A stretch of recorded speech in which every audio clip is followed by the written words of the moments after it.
Hello everybody. So today I want to talk about calculus.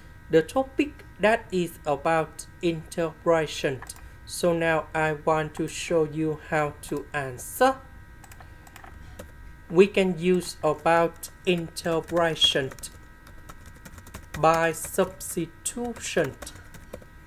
So I will put about u equals to s to the power of 3. Later that, we need to do first the derivative for the both sides, and we have 3s squared ds.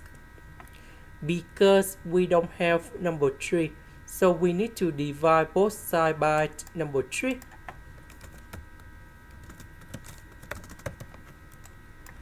So this one we change for u.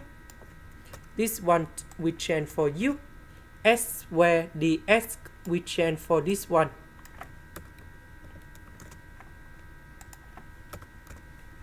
Next, I will put number 2 in here. That means we need to divide by number 2.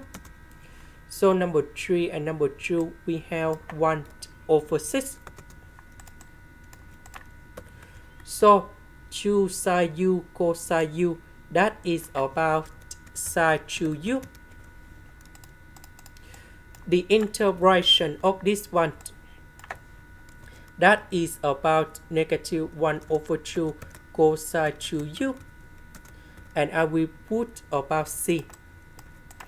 So -1/2 and 1/6, that is about -1/12. About u, that is about this one. This is the end. Thank you for watching.